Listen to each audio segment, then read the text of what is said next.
Doing, everybody, and welcome to Wisconsin Sports on the Go with Trage. I'm your host, Trage. It's the first time going live tonight, so we had some technical difficulties getting this thing going here, but hey, we got it. We're here today. Lots to talk about. We got a little bit of Badger talk coming up today, a little bit of Brewers. Bucks are in action coming up here tonight here. So we got to talk about that game. We got a lot to talk about. I want to hear you guys, get you guys into the comments here and let me know what you guys are thinking as of right now. So right away, I want to look at the Bucks. And Bucks will be taking on Golden State coming up tonight here. That's a 9 o'clock tip for that game on ESPN. Bucks coming into this one, winners of 6 straight. They've looked good after that All-Star break, coming out of that All-Star break there. And Warriors, well, they just came off that really bad loss to the Boston Celtics, 140-88. So Golden State coming in struggling, coming off that loss. Bucks coming in, they've looked good. As of right now, looks like Giannis is questionable to play in this game tonight. Not looking great for him. He's got the tendonitis in his left Achilles.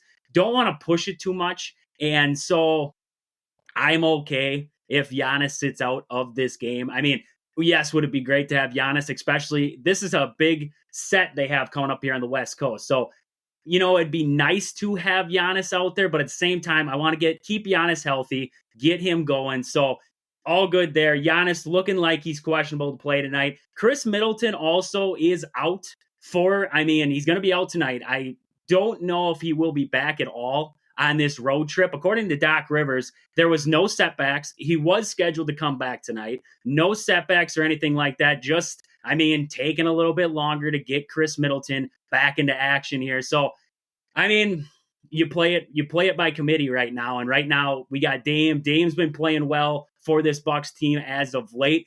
I love what I see out of Dame when Giannis isn't out there, but you want to see Damian Lillard and Giannis play well together. We have stretches where, those two, they'll put up 30 and 20, 20 and 20. I want to see a game where both those guys are able to facilitate and work their game together. That's what I'm looking for here with the Bucks. So, moving forward, that's a big key for this Bucks team. Getting Middleton back, that's going to be huge for this Bucks team. I'm mostly on the offensive end. Defensive end, Middleton, he's a good defender. Sometimes I'd say he's underrated for what he actually is, but he's not a fantastic defender. And I think more on the offensive end is where the Bucks really need to get Chris Middleton back out there. Looking at the upcoming stretch here for the Bucks, though, they have a gauntlet coming up. They have Golden State, then they'll travel and play the Lakers here coming up, and then also the Clippers one more time before facing the Kings. Then they have the Sixers, then the Suns, then they take on Boston. So, this next, they have 7-game stretch here with Boston tailing it out there. This is going to be tough. This is a tough road trip leading back into the Pfizer there with the Sixers and the Suns, and then you travel to Boston for that game against the Celtics. It's going to be a tough road, but, the Bucks right now defensively playing a lot better. Love what I'm seeing out of Milwaukee. And I think that has a lot to do with what Doc has given this team or has really instrumented into this team down the stretch here with Dame, Beasley, both those guys. I think Dame's playing some of his best defense that I've seen out of Damian Lillard in a while. And then also Beasley, he stepped it up a lot on the defensive end. I'm a guy who wants to see a little bit more out of AJ Green, though, coming off the bench for this Bucks team. AJ Green, he's young. I get that, but this guy's a stud. He can shoot it. He can ring it up from downtown. And we saw it in this last game here going up against the Clippers. Late in the game, he hit some high leverage, high pressure shots. And that's what you want to see moving forward here. So I love to see more out of AJ Green, less out of Jay Crowder, and less out of Pat Connaughton, if I'm honest with you, because both of those guys have struggled for this Bucks team, especially on the offensive end. And I think AJ Green is a guy that can step into a role there with this Bucks team and really flourish. So Bucks will face the Golden State Warriors coming up tonight here on ESPN. That'll be a 9 o'clock tip for that one. Getting out of the Bucks, though, I want to stay with Milwaukee sports. I want to get into the Brewers here. And the Brewers did have a split squad today. They played the Cincinnati Reds and the Cleveland Indians. Or not Indians, sorry. I'm so used to saying Indians. with Cleveland. Cleveland Guardians. My mistake there. Cleveland Guardians. First, I want to look at that game, the Reds versus the Brewers. Bryce Wilson did get the win for the Brewers in that one. Looking at the box just quick here. Looking at the Brewers here, Jackson Churro, 1 for 4. He did lead off for this Brewers team. Looked great. I mean, Jackson Churro has looked pretty good for this Brewers team in spring so far.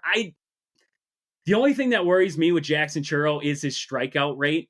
He had a high strikeout rate in AAA or AA, then leading into AAA there to end the year. He had a high strikeout clip. That's the only thing that makes me nervous with Jackson Churro. Otherwise, he's a fantastic prospect. I can't wait to see what he can do at the big league level, but that's the only thing that worries me with Jackson Churro. Monasterio is a big question mark for me. I'm going to get into Monasterio here in a little bit, but Monasterio, 1 for 3 in this game, played shortstop.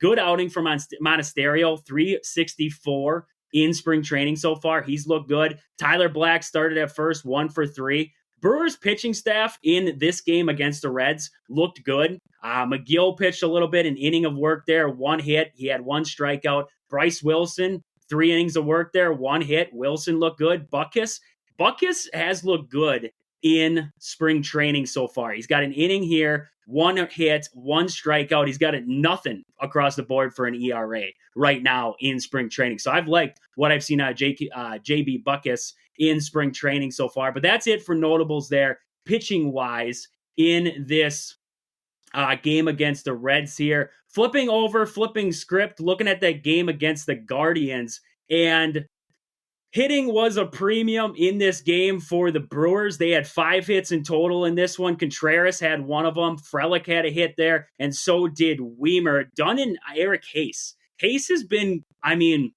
solid for this Brewers team so far here in spring. He had a home run in this one. Right now he's batting .500. He had 2 RBIs in this game, a 2-run home run. I've liked what I've seen out of him. I don't know. We're going to have Gary Sanchez coming into the fold at some point. So it's going to be a big question to see what the Brewers do catching-wise. Do you carry 3 catchers? Is Gary Sanchez that much better than what Eric Hayes is putting on this team? I don't know. That's going to be interesting to see for me here moving forward. Colin Ray started for the Brewers in this game. 3 innings, 2 earned runs, 3 hits, and 3 strikeouts across those 3 innings of work there. Pompous gave up a run, 2 hits, 1 inning worked, 1 strikeout. Pompous, that's a step forward from his last outing there. His last outing got roughed up. Brewers pitchers have gotten roughed up a little bit here to start spring training. So that's a I know you don't want to say it's a big concern because it's only spring training, but it's a little bit of a concern there to see some of your guys, your big name guys, getting roughed up. We watched Devin Williams get roughed up the other day. Pompous, Uribe's been roughed up in this spring training. So definitely interesting there. Other than that game, not much happening for the Brewers there in the starting rotation. So Brewers, they do split in that split squad. They tied in the game against the Guardians, and then they did win that game against the Reds. They will have the White Sox coming up here. That'll be tomorrow at a 2:05 start for that one. So it should be a good game there for the Brewers. But before I move on here, get into a little bit more Brewers, I just wanted to mention a couple of our sponsors here. First, your hometown team, Century 21 Gold Key Realty. Call Peggy, Sue, or Anna to find your dream home, or if you're looking to sell, find them on Facebook at your hometown team, Century 21 Gold Key Realty, or stop in and see them at their location in Marshfield. Also, Sports Scene, Sports Cards, and Memorabilia in Marshfield, located in the Marshfield Mall. Stop in and see Al to get all your sports cards, sports jerseys, any kind of sports memorabilia you're looking for. Stop in at Sports Scene there. Also, Pittsville Farm and Home Center. At the store, they serve you anything from hydraulic hoses to red roses. Stop in and see the awesome crew at Pittsville Farm and Home Center in Pittsville, Wisconsin. I want to stick with the Brewers here for a minute. I mentioned before Andrew Monasterio, and my biggest question for the Brewers infield right now is, what is that third base spot going to look like for the Brewers? We've seen some good play out of Owen Miller so far in spring here. We've seen some good play out of Andrew Monasterio. Joey Ortiz is a promising prospect that we'd love to see maybe get a shot at the big league roster. barring that he can hit, right? He's got the glove, he's got the arm, he's like a Bryce Terang. He's got to hit at the big league level. So it's going to be interesting there with Joey Ortiz if he gets that shot. Tyler Black, I don't know if he breaks camp. So I look at this Brewers, some of these guys in the Brewers infield, and I say, okay, you have Sal Frelick. That's a guy they want to work in at third, but I love Sal Frelick in the outfield. I got to be honest. I love Sal Frelick in the outfield. I hate the idea of taking his glove away in that outfield spot and putting him into the infield. That just, it's just something that it just chaffs me, right? It just gets to me. I don't like it too much. So that's a problem for me. But I look at this Brewers infield and I say, okay, then you have Monasterio and Owen Miller. Those are your two other guys who Monasterio got a lot of time there last year before Josh Donaldson showed up. The struggle of Brian Anderson early on, we saw a lot more of Andrew Monasterio. I wouldn't be opposed to giving Andrew Monasterio some time there. Maybe he starts out opening day there. I don't know if he stays, but yeah, everybody loves to say third base has got to be this power spot. I agree. You do want a power hitter at third base. Right now, the Brewers don't have that. I think Brock Wilken might develop into that guy for this Brewers team. I think he's got a ton of potential to be a big bopper in the lineup, but he's got a year or two before he's going to see the show. Barring that he does some crazy stuff in the minors. He already is. Maybe he gets driven up through the minors quick and all of a sudden he's at the big league roster next year, but I think he's got some time yet in the minors. Tyler Black's another guy, but Tyler Black, there again, not as much of a power hitter as he's a contact. He's a guy who gets on base for you. He's a traditional second baseman turned into third base, can play a little bit of first base. I wouldn't be opposed to seeing Tyler Black, but I don't see what the difference is between a guy like that and Andrew Monasterio, especially if Monasterio's hitting. I like the idea. I want guys who hit in this lineup. I don't need a big bopper. I need guys who hit. So I am not opposed to seeing Andrew Monasterio in there in some way, shape, or form. But also Owen Miller, I feel like this guy, he can hit. We know he can hit. He's versatile. I feel like he's got to have a spot on this roster, whether it's coming off the bench or it's in that starting role. I think Owen Miller's definitely got to have a spot here moving forward for the Brewers. So that's a big topic I wanted to touch in on there. Also, the starting rotation. Now we just heard Wade Miley is going, he's a 50-50 shot that Wade Miley is going to be ready for opening day. Not loving that idea simply because if Wade Miley's out, Freddie Peralta's your one, right? He's your ace. Wade Miley was supposed to be your two. Now Wade Miley's out. So now you're at the liberty of who's going to be the next guy up. You got Colin Ray. Colin Ray's in this system. So Colin Ray would be a fill-in guy. Joe Ross comes into here. DL Hall, I like DL Hall. I think DL Hall's got some nasty stuff. The guy's got high velocity. He can get after you. The only problem I have with DL Hall is the Orioles were too quick to get rid of him, and they never saw him as a starting pitcher. Now, the Brewers might be able to change that. The Brewers have done wonders with starters, with developing guys into starters. I mean, look at Corbin Burns. They fixed Burns, and nobody saw that coming. I think they can develop DL Hall into that spot. It worries me. It really does, relying on a lot of these rookies to step up in big spots now to fill in this starting rotation. Especially, people look at the Corbin Burns trade and they say, yeah, we got DL Hall, we got Joey Ortiz. We did well in that trade. And I think we did well, but we also lost a staple in that starting rotation. So I like where the Brewers are at. It makes you nervous. I haven't been nervous about this Brewers starting rotation a very long time. It's usually the lineup. I'm usually worried about the Brewers hitting. And now it's like, well, we got some hitters. We got some guys who can get on base for us, can shoot the ball around. You have a really talented outfield, talent on the infield side, a really talented catcher, one of the best catchers in the NL. And now it's like, well, where's the problem? It's got to be somewhere. There it is. Pitching staff. What do the Brewers do pitching wise there? I like this one. Ryan just commented there, buy low on Mike Clevenger. I like that. I talked about Mike Clevenger. I've talked about Lorenzen. He's still out there in free agency. There's a lot of starting veteran starters out there in free agency yet that you can buy low on right now and high rewards. I really do think they're going to be a high reward guy because you look at Lorenzen or even a guy like Mike Clevenger, those guys can be moved out to the bullpen too. If you had one of these starters come in and you're like, well, they aren't doing good enough, they're not getting me enough innings, they can get utilized out there in a long relief role in the bullpen. So I would be perfectly okay seeing a guy like Mike Clevenger come in. The only guy that makes me nervous, I've talked about it in the past there, is Trevor Bauer. Bringing in a guy like Trevor Bauer into this organization. And the only thing that makes me nervous is that he already has mentioned that he would come in on league minimum.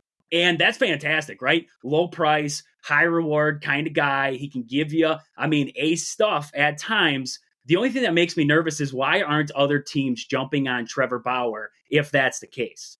And I think it has a lot to do with he might be a clubhouse nightmare. He might be a guy that, people just can't be around.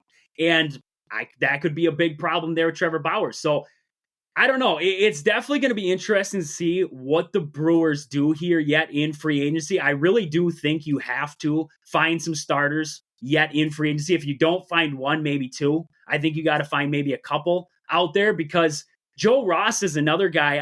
We're praying for the best out of Joe Ross there, but Joe Ross has had struggles in his career so far. And the Brewers are banking on being able to figure him out. What if he doesn't? Now Joe Ross is a non-factor. Now you have to bring in one of these rookies. Say Jacob Misiorowski. I like Misiorowski. He's a phenomenal prospect on his way up. The only thing with Misiorowski that worries me is his innings. He hasn't been consistent getting a lot of innings for this Brewers minor league team so far.'s been a consistent 3 to 4. He maybe will stretch it out to 5. So that's the only thing that makes me nervous with Jacob Misiorowski is how far can we stretch this guy out? Like DL Hall. How far can DL Hall stretch it out? Because we have a good bullpen, right? The back end of this bullpen, you have Abner Uribe. If everything goes as it should, right? You have Abner Uribe. You're going to have Pampas, Paguero. You're going to have Devin Williams back there. You have a solid back end of the bullpen, right? You get to the 6th inning, you should be sitting pretty. But now you look before that, you're going to have a guy like Bryce Wilson. Last year, Wilson was an unsung hero for this team. I thought he pitched a lot of big innings for the Brewers and kept them in some games there during that season. Trevor McGill, he's hit or miss for me at times. Trevor McGill's definitely hit or miss. Hobie Milner's solid, but how far can these guys actually stretch it out? That's going to be the big question is how far can you stretch out the bullpen before you got to say to yourself, I need starters who can go at least 5. I need somebody to go 6 for me. I don't want to get to the point where the bullpen is so taxed that we're doing this constant call up between the minors and the big leagues, trying to go day by day, find guys that are ready to go out there in the bullpen. That's the only thing that worries me with the starting rotation with the Brewers right now is guys eating innings. I believe Jacob Misiorowski can come up to the big leagues right now and be a solid pitcher. I just don't know if he's going to be great, and I don't know how many innings this guy is going to be able to go for you right off the bat. They got to build him up, right? They're going to have to slowly work on it, build him up, see what they can do, see what he gives to this organization. I think that's where they got to start. Same with DL Hall. We got to see him get built up a little bit here. See what he's going to have because the Brewers right now, besides Freddie Peralta and maybe Colin Ray, the rest of the rotation is a question mark. The rest of this rotation is a question mark. And that's a spot that you don't want to be, right? That's a spot that you hate to be if you are the Milwaukee Brewers. You haven't been there too often. You look at the Brewers in the past. You haven't been to this point where you're like, oh, we don't know who's going to start today. We don't know who's going to be in the starting rotation. And I trace it back to the Adrian Hauser trade. I get to Tyrone Taylor, sending Tyrone Taylor out. I don't think Adrian Hauser was that bad. Was he great? No. Was he an ace of the staff? No. But he was a solid 4 or 5. And when he faced the Cardinals, he was dominant. That's just Adrian Hauser for you. But he was he was always there kind of guy. He's going to give up a few long balls, but hey, Freddie Peralta gives up a few long balls here and there. So you can't really hate on the guy for that. So it's like, why did Adrian Hauser get moved? That's still a question mark to me. That one I don't understand completely. I wish I did, but Adrian Hauser will still be the confusing trade for me. I feel like the Brewers would be in a better spot if they still had Hauser in some way, shape, or form in this starting rotation for him right now. So that's about all I got for Brewers talk for the day. I mean, just wanted to get into a little bit of what's going through my head right now with this Brewers organization and where they're going to go. I mean, it's going to be interesting to see as this spring goes on here, what the roster is going to slowly dwindle down to, who's going to be left on it. We haven't even seen Gary Sanchez yet. I mean, he's got this wrist injury. We signed him for a low, I believe it was like 3.5 mil. We got him. It was supposed to be 7, ended up 3.5 because of his wrist. Haven't seen him yet. Who knows? Who knows with Gary Sanchez what we're going to get? So that's going to be a big question. There's a lot of questions right now with this Brewers team. And I mean, it's going to be interesting here as spring goes on. And we're going to keep talking about it as it comes forward here. But with that, I want to get to a game that's happening tonight here. And that is Marquette is going to be taking on the UConn Huskies. That should be a big match. That's going to be a great match up there for Marquette. Marquette's coming into this one. They're limping into this game here against UConn. They currently are without Tyler Kolek, and it looks like Iguodaro is going to play in this game for Marquette, but he's coming off of an illness.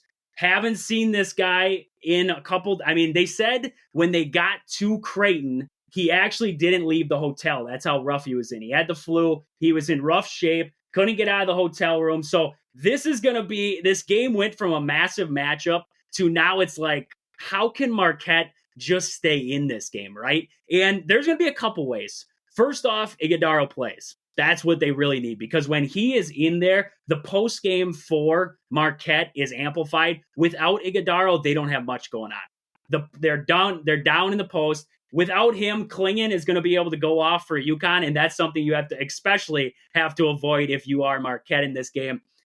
The Golden Eagles going into this game, they're sitting at 22-7 right now. UConn is sitting at 26-3. There, and they are sitting 16-2 in conference. They're going to win the conference outright.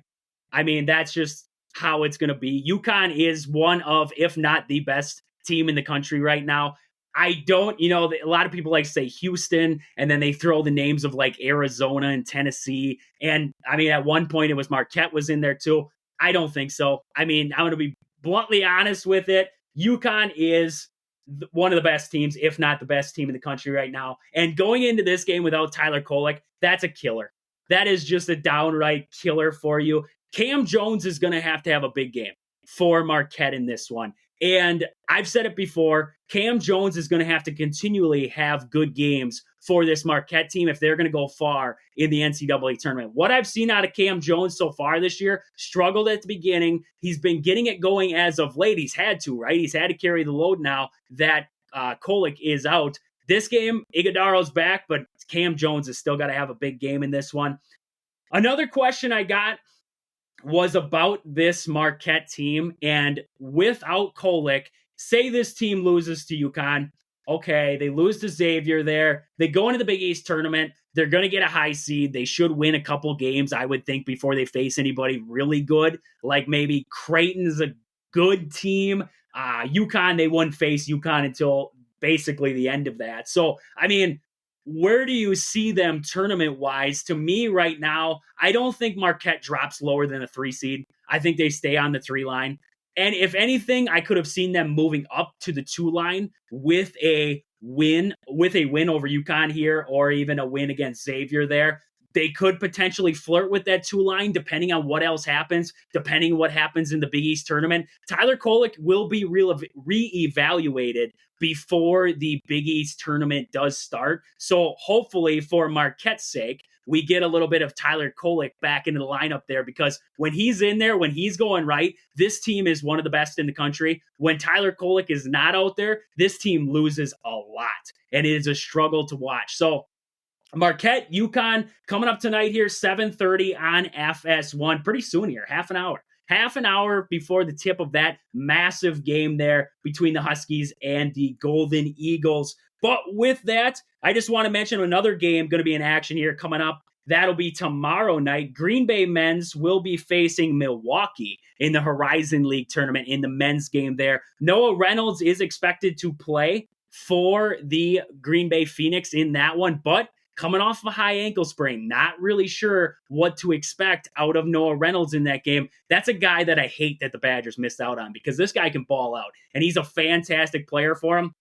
So getting Reynolds back, huge, but how much does he impact this game, especially coming off that high ankle sprain? It's going to be something to see there. He says he's ready to go, but he's a competitor. Every competitor is going to say they're ready to go. It's going to be a matter of what do we see when game time starts there. So Green Bay and Milwaukee are rematched there in the Horizon League tournament there. But with that, I want to mention a couple more of our sponsors here before we move on. First, Game Day Supply in Onalaska. Do you have a sports club or team? Are you looking for some sweet custom uniforms or apparel? Check out the awesome crew at Game Day Supply to help your team get the sweetest gear. Find them on Facebook at Game Day Supply or online at GameDaySupply.net. Also, Sport and Spine Clinic in Greenwood. If you've been injured lately, if you know somebody who's been injured and you need to find a physical therapist, stop in there and see Chad at Sport and Spine in Greenwood. He will get you right. He'll get you back to work, back out on the court, back out on the field, wherever it is. He'll get you right and back out there. Sport and Spine Clinic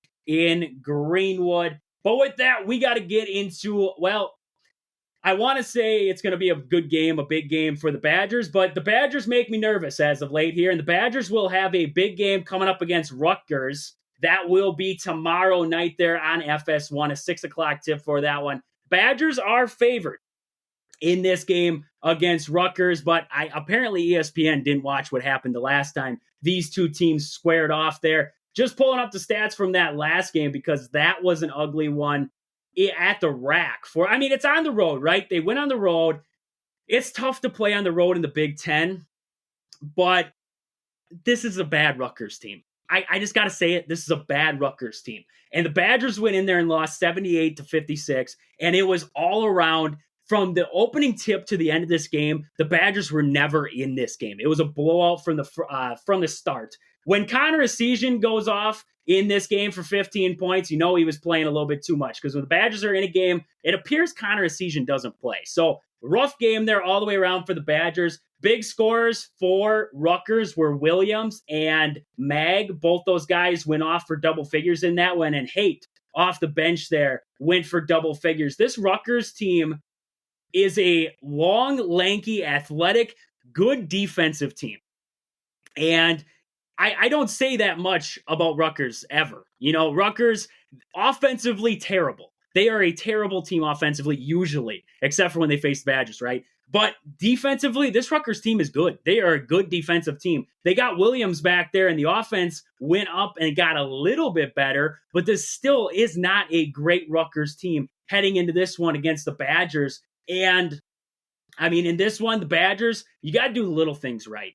Last game out, the defense was bad. Atrocious. This team in Rutgers was the worst three-point shooting team, one of the worst three-point shooting teams in the Big Ten and in the country. And they went off for, I believe it was 10 plus threes against the Badgers in that game.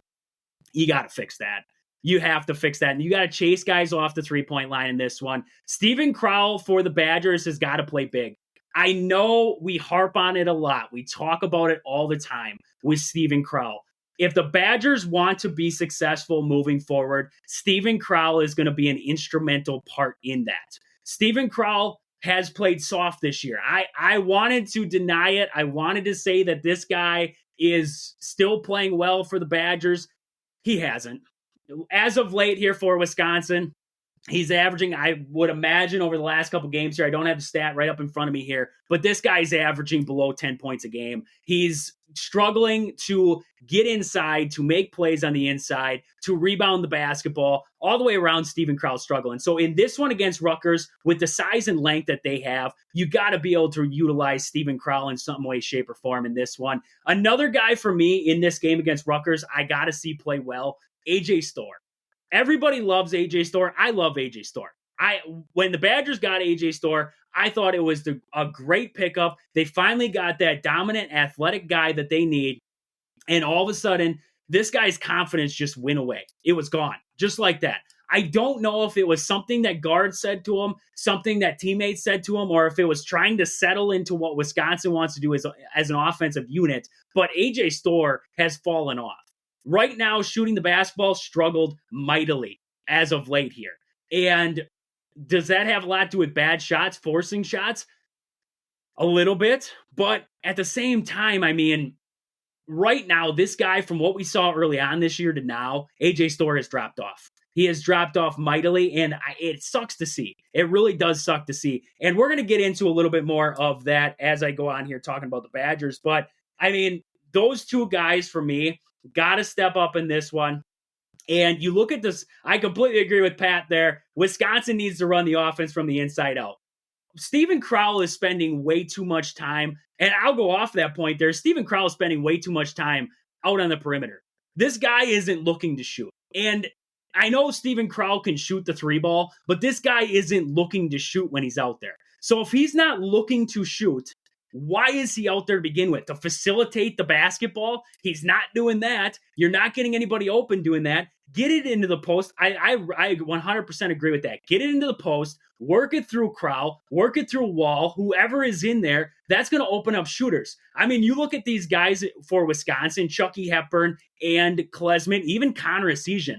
When do those guys shoot their best? Stepping into the shot. They don't create shots the best. I mean, Chucky Hepburn, the book is open on Chucky. Get him running around out there. He's not a good runner. He's not a good shooter on the run. AJ Storr, same thing. AJ Storr struggles when he's got to create a shot from out on the perimeter there. This Badger team does it as a whole. You got to get guys stepping into shots out there and not forcing and settling for shots on the perimeter there. Work it inside. If they double down, which is what they love to do on this Badger team, because we know right now this Badger team can't shoot. So they get it inside, they double down, they dare you to shoot. You got to have a game here, right? There has got to be a game pretty soon here where this Badger team figures out how to do it from the outside there. Look to drive. I mean, these guards for Wisconsin, we know they can get to the rim. This is a game against a good Rutgers team. They're long, they're lanky, they're going to get after you, they're athletic, but you can get after them driving the basketball. Look for cutting lanes out there. This team needs to... Early on this year, you watch this Badger offense, and this Badger offense was flowing. Everybody was moving. It was constant movement on the offensive end. Now it's the stagnant crap again, right? The old Wisconsin offense where we love to see Chucky Hepburn stand at the top of the key, wait till late in the shot clock, then we get a ball screen, now we go. Or whoever it is standing up there waiting for a ball screen, right? This offense is getting so stagnant for Wisconsin. That's another big problem for this Badger team is the stagnant offense. How do you improve that? Constant movement. You watch a guy, everybody wants to hate on Connor Essegian playing right now. I've seen a lot of people talking about it all over social media, hating on Connor Essegian. This guy on the offensive end, he is a guy, when he steps into the game, is constantly moving. He doesn't stop moving. He's constantly trying to find a shot, look for an opening, because teams dog him. They are all over Connor Essegian when he steps in the game. Why? He's a good shooter. They know he's a good shooter. They're not going to let him get open. Yet, he's a good shooter, but he doesn't play. That's a question. Why isn't he playing? This game here, I think it's going to have to be, Greg Gard's going to have to utilize the bench a little bit in this game. You want to play this tempo that Wisconsin is trying to play, the up tempo, we're trying to move it a little bit faster. We're trying to score at this offensive efficiency that we were early on. You got to be able to utilize some kind of bench. And right now, I saw a stat, the Badgers bench is averaging 16 points a game right now. 16 points a game. You want to know why you struggle when you don't have a bench at all. Anybody who can step in, you have John Blackwell. That's one of the only guys who gets valuable minutes right now for the Badgers. Gilmore, you love him, you hate him. Gilmore, to me, non-factor. Non-factor on the offensive end for the Badgers. This guy just can't get at it. He can't get at it. I completely agree with Pat there once again. Badgers need to dictate the way the game is played. Completely agree. The Badgers, you look at some of these games as of late here, they've been trying to play. They played Illinois style. Look what happened in that one, a 91-83 finish. How many games in the past have we been able to say, hey, the Badgers lost and they scored 83 points? I mean, never. In my lifetime, and I'm not that old yet, in my lifetime, I've never been able to say something like that. The Badgers defensively need to figure something out here. So, I mean, sticking with the Badgers here and just getting out of that Rutgers game, the Badgers should win that game against Rutgers. If they don't, I mean, you're looking at going into the Big Ten tournament, you're looking at most likely a 5 seed. If you get that 5 seed, as it sits right now, you would play the winner of Maryland and Rutgers. If you lose to Rutgers, well, that's where we're at. We already lost once to Rutgers. If you lose again to Rutgers, this third time is not looking promising for the Badgers. So you have that game against Rutgers or Maryland there. And then if you win that game, you would most likely play Nebraska as it sits right now. You would get the 4 seed, or you would play the 4 seed there in Nebraska as it sits right now. Nebraska, I mean, they are a dangerous team, but Nebraska is different when you get them away from their home court. This is a team that doesn't travel well. We've seen that in Big Ten play so far. They have struggled on the road. I mean, you get into the Big Ten tourney as a 5 seed, you would realistically have a pretty good shot to win a couple games. The way the Badgers have played as of late, it's hard to say that.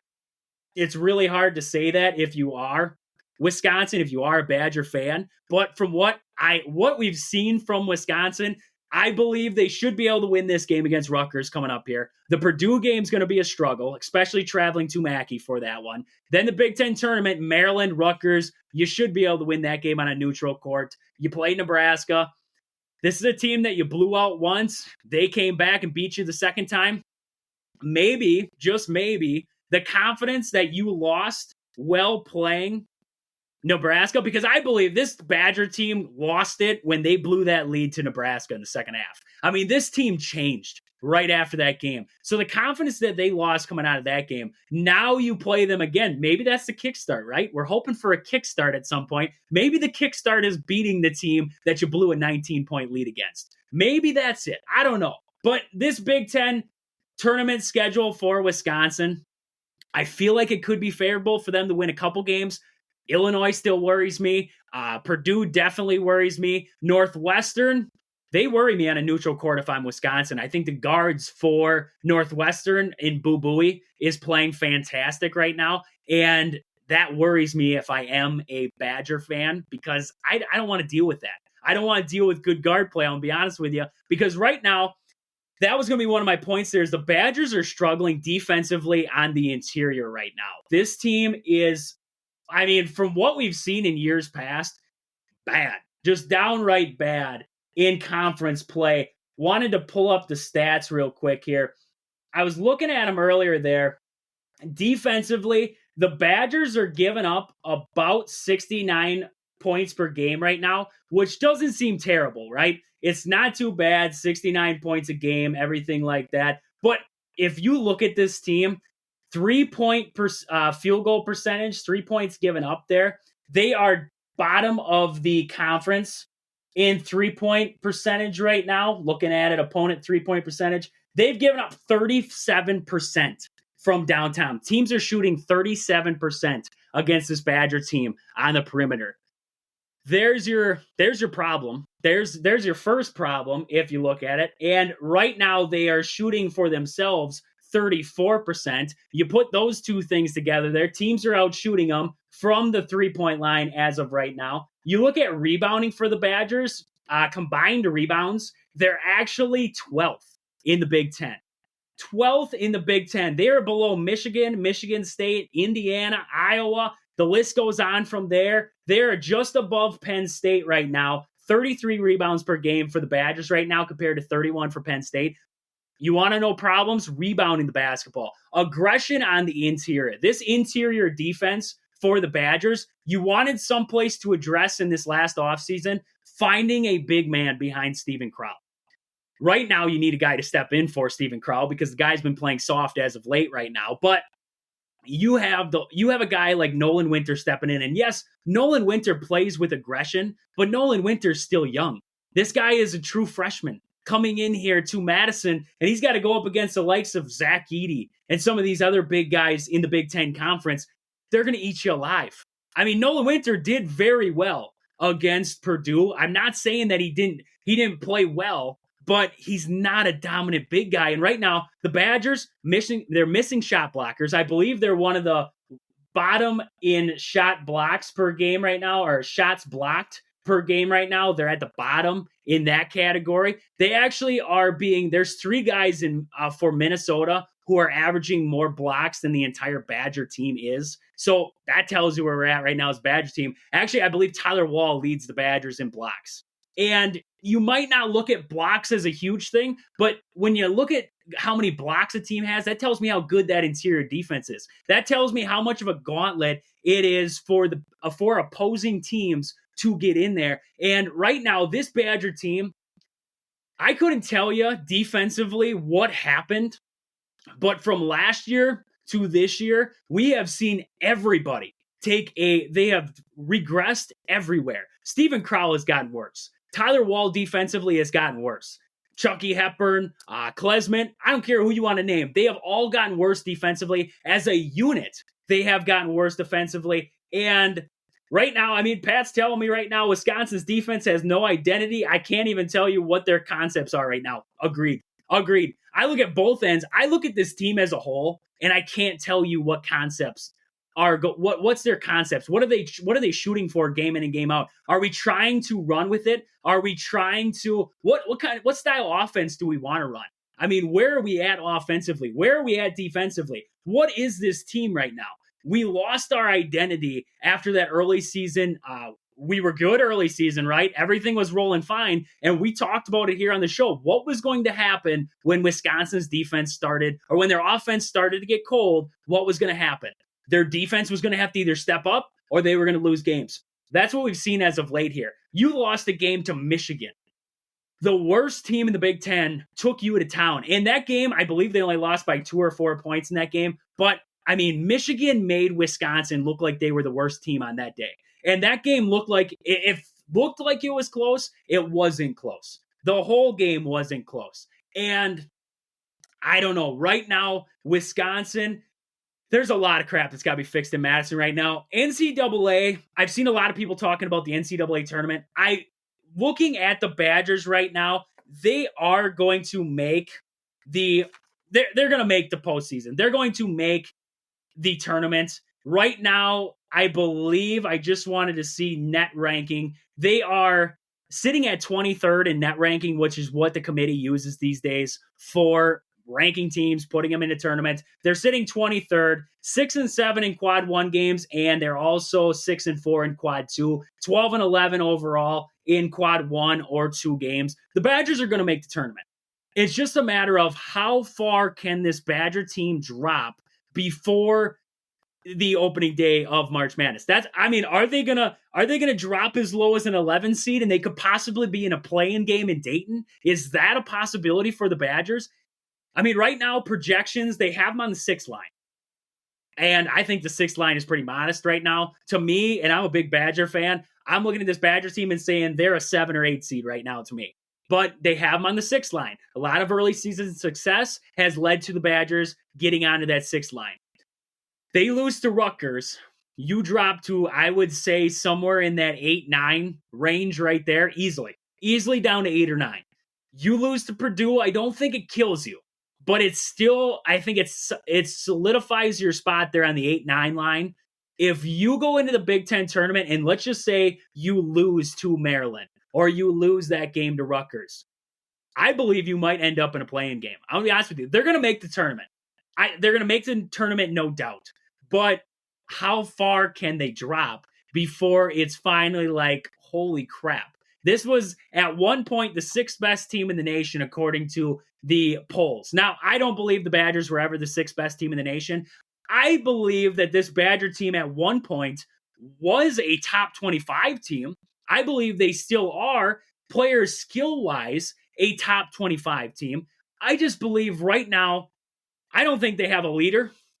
You know, this coaching staff for the Badgers, I want to stay away from the Greg Gard argument because everybody's on the Greg Gard. He should be fired. He shouldn't be fired. I am one of those guys who says if there's a reason to fire him, this season is it, because he has seen multiple years now where this team has fallen apart late in the year. Last year, now this year, this team has just fallen apart. So if you're ever going to fire the guy, this season is going to be the final nail in the coffin. Now, I'm not going to say that he can't save the year, right? He can't save his job. I hate to say that he's going to save his job at times because it shouldn't come to that point. But there is ways that this guy can save his job.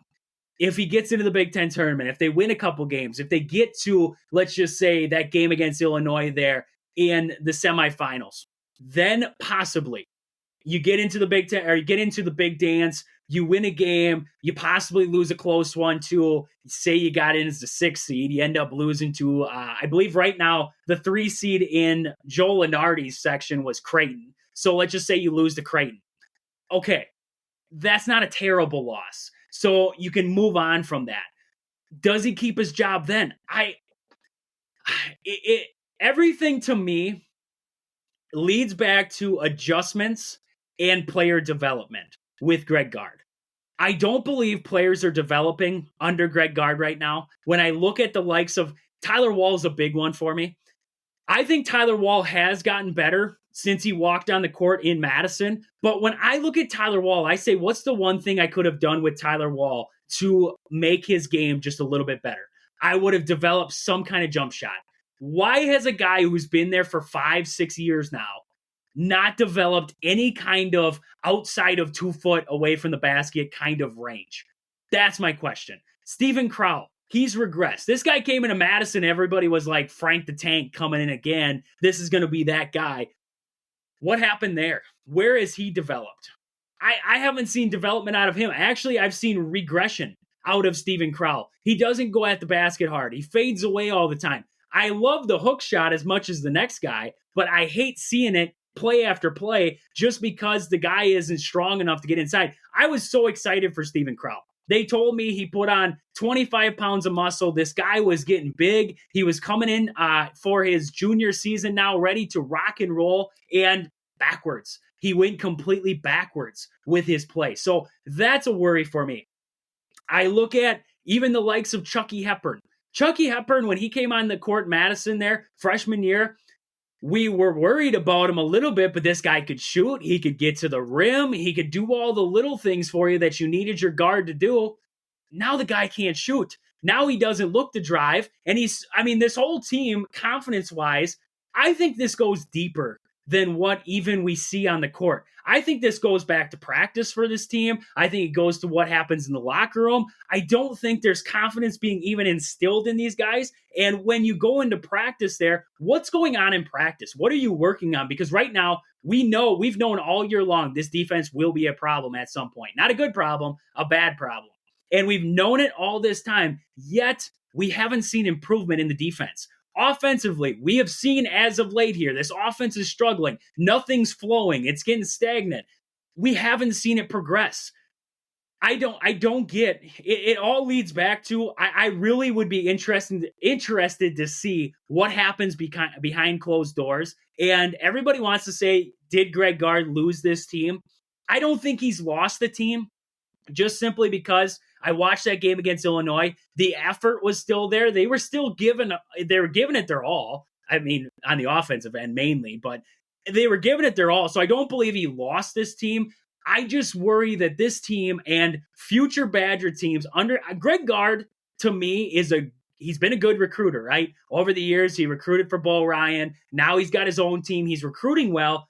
I just don't think development-wise, this guy is doing it for this Badger team.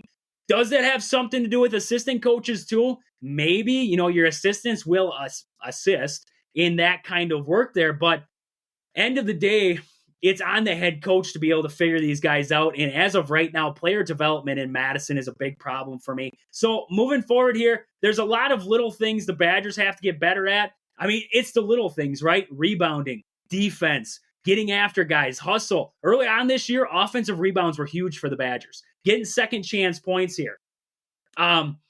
Defensively, you have to get after guys. I don't know if it takes a complete change in defensive philosophy for this Badger team. I know they brought in, like I've heard, they brought in Kirk Penny to be, as Steven Crowell said, the offensive coordinator for this team. Do we need a defensive coordinator too? Do we need somebody to come in here and teach the defense how to play again? Because how has this team gotten so much worse on the defensive end? Those are some of the big things that I am watching with this Badger team right now. And I got to see improvement here. I really got to see improvement here moving forward and moving into this game against Rutgers. And then coming up here, they got Purdue on the docket yet, then the Big Ten tournament. It's going to be scary for this Badger team if they can't do the little things right. Bo Ryan's people, and I want to leave on this. I'm going to leave on this statement. I don't compare Bo Ryan to Greg Gard. Bo Ryan gave Greg Gard the keys to the castle, yes. But Bo Ryan, when he developed players by their third, fourth year, those guys were ready to roll. I don't believe Greg Gard can develop players. That's what I want to leave with. That is my only and biggest problem with Greg Gard, is that the guy cannot develop players in Madison right now, and we're seeing it full-fledged. These guys should be at their best right now, and they haven't played at their best. I don't believe this team is as bad as they're playing. I believe they're I said I was leaving on that, and I just want to make one more statement. People always say that this Badger team were they as good as that sixth best ranking, or are they as bad as they are now? And I like to say they're the happy medium. They're the in-between. I don't believe they're the sixth best team in America, in the nation right now. I don't believe that they're sitting outside of the top 25 and, losing to Michigan and losing to Rutgers bad. I don't believe they're that bad. I believe they're that middle ground. They're in that 20 to 30 range right now. Are they going to be able to beat a team like UConn? No. Purdue? Probably not. There's a lot of teams the Badgers can't beat, but I can name you a lot of teams that when this team is playing right, skill-wise, this team could beat.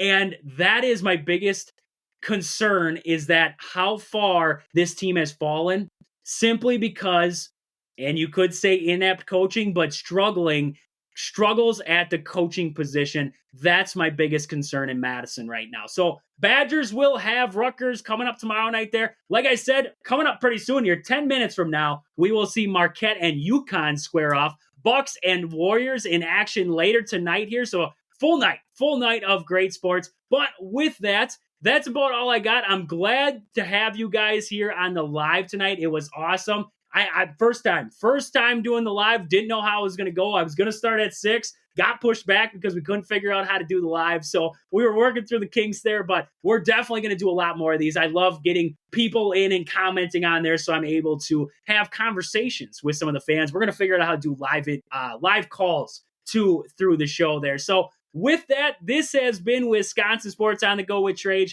Thank you guys for listening. We'll catch you guys back here tomorrow. But until then, deuces.